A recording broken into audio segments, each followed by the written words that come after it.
Hey guys, it is me, your boy, Mr. Parker, back for another lesson of physics. Make sure you smash that like and subscribe button. Oh, I apologize. Today, guys, we're continuing on just revising the stuff that you did towards the end of last year. Now, I'm a bit in the dark as to whether you guys have actually gone through friction and tension yet, or if that was one that you didn't quite get to at the end of last term. So what I'm going to do is I will go through this with you and treat it as if we've sort of done it you've done it reasonably, or you have some idea about it. Okay, so we're going to look at how the applied forces of friction and tension work. Yep. So, in terms of our key terms, we've got force, a push or pull between objects. Weight is a measure of force of gravity acting on an object. So we use newtons to measure it. We use the symbol N. Mass is I suppose you could say, weight minus the gravity aspect of it. So an object's resistance to change in motion. Remember that the higher a mass something has, the more essentially inertia it has, it's less likely to change what it's doing. Oh, excuse me, I'll take a drink. It's probably a bad way to say it. I should probably say it takes more force to stop it doing what it's doing. So think about a grade 5 student running towards you to try and tackle you. They're probably not going to be able to knock you over. Imagine a 100 kilo year 12 boy full of muscle running towards you, trying to tackle you. They're probably going to take you down. So it's to do with the mass of an object. And then, of course, acceleration due to gravity, 9.8 meters per second per second. Okay.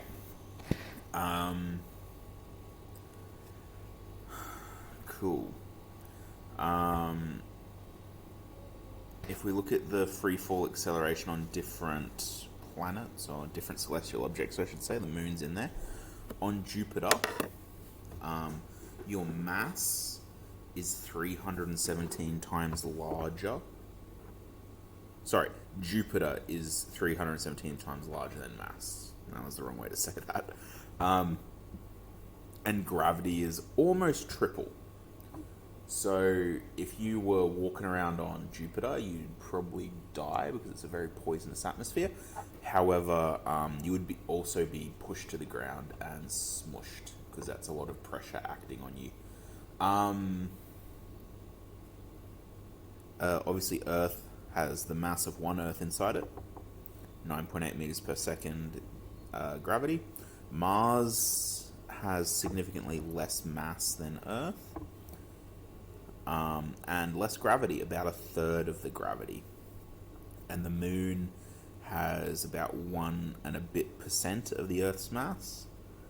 And it has a gravity of about 1.62 meters per second. Not very strong. So if you kicked a ball, for example, on the moon, it's possible that that ball might actually escape the gravity well of the moon, which is kind of cool. I don't think it's quite that low, but something with an engine probably could quite easily escape the moon's gravity well. Okay, so let's talk about the normal force. So the normal force is a force acting along an imaginary line drawn perpendicular to the surface. So you have a box sitting on a table.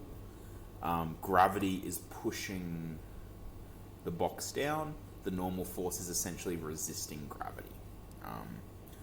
So that is how we sort of explain the fact that even though an object has a downwards acceleration acting on it, so gravity, it's not actually accelerating, it's staying stationary because there's an equal force pushing back up.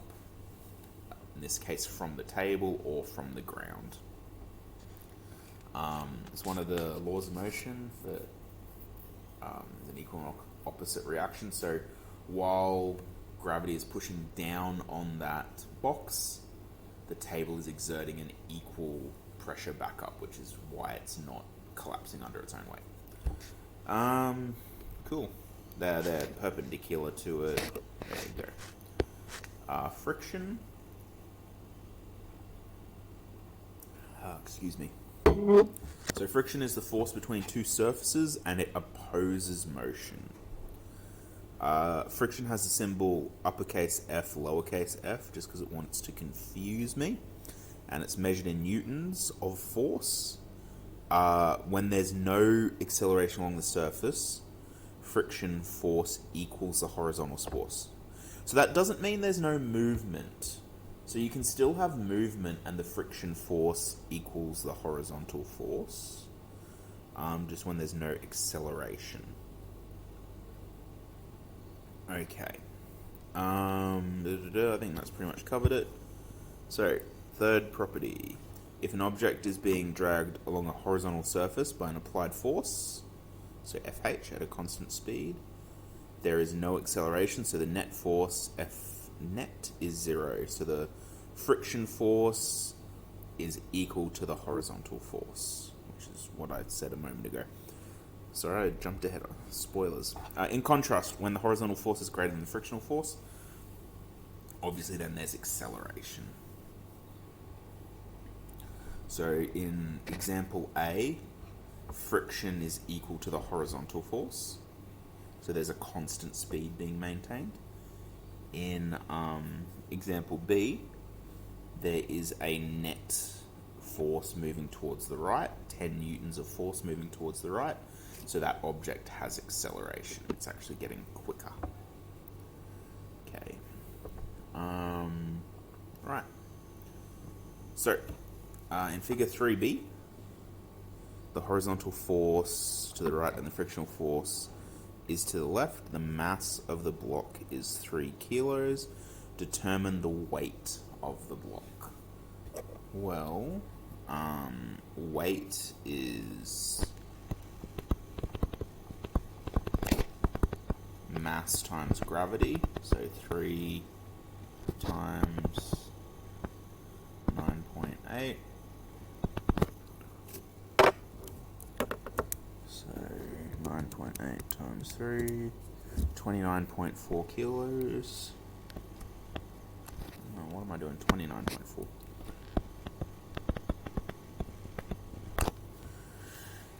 Determine the normal force acting on the block. Oh, that one's easy because it's just sitting there. The normal force would be 9.8. Oh, actually, because it's being measured in newtons, I suppose, the normal force would be 29.4. So let's just go back up to the normal force. Yeah, if there's 30 newtons down. Sorry, that's why I confused myself, because I said that the weight was measured in kilos. Of course, that was silly. Once again, I'm still getting my head into physics mode. Weight isn't measured in kilos, it's measured in newtons. So if there's a weight of 29.4 newtons, there's a normal force of 29.4 newtons also. Determine the net force acting on the block in the horizontal direction. It's 10 newtons. Calculate the acceleration of the block in the horizontal direction. Well, let me flick through my formula book here, because I don't remember the formula off the top of my head. Here we go.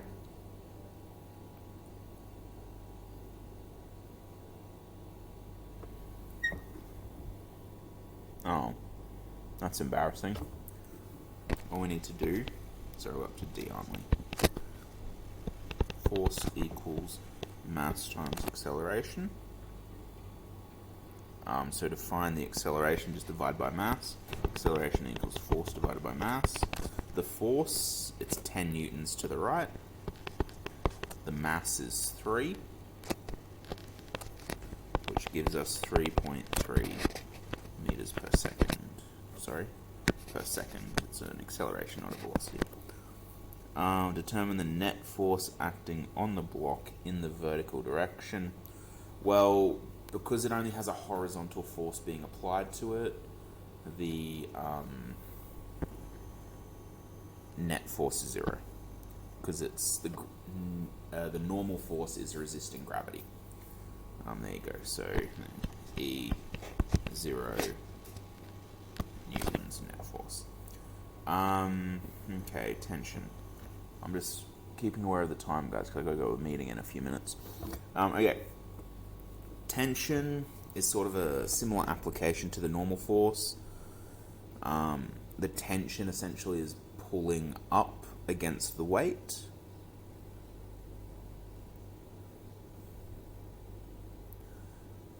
It's also pulling down on the thing the rope is attached to. And then you got the normal force pulling back up as well. Okay. Calculate the tension in a vertical rope needed to support a freely hanging 12 kilo mass. So once again, this is very similar to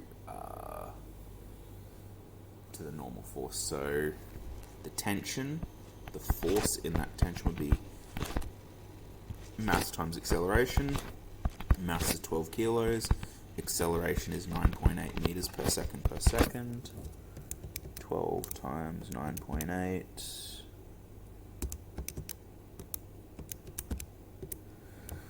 117.6 newtons.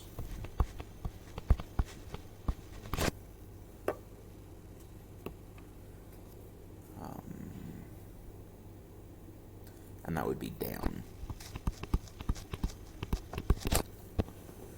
Okay, scenario 2. So imagine the scaffold, imagine the scaffold is now a crane that is accelerating the object upwards. The tension in the rope would be greater, as the net force would not be 0. The difference between the tension and the weight would be the net force, where force net equals mass times acceleration. Alright. Okay.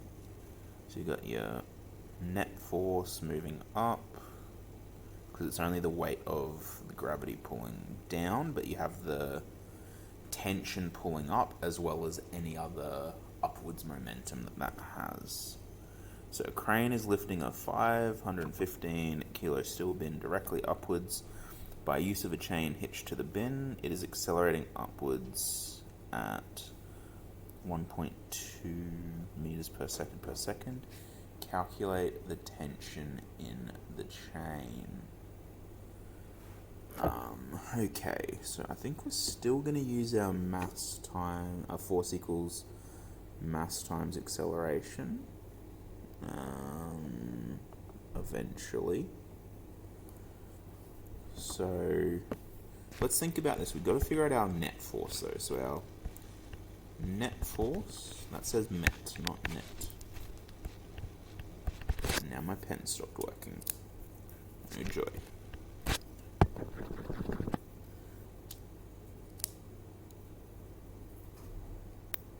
There we go.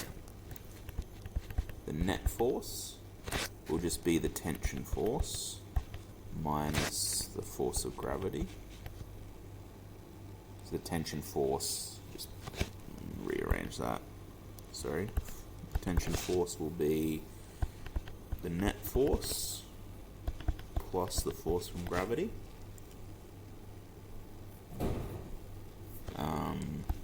Which will be... Got that meeting? Yep, I'll be there in one moment.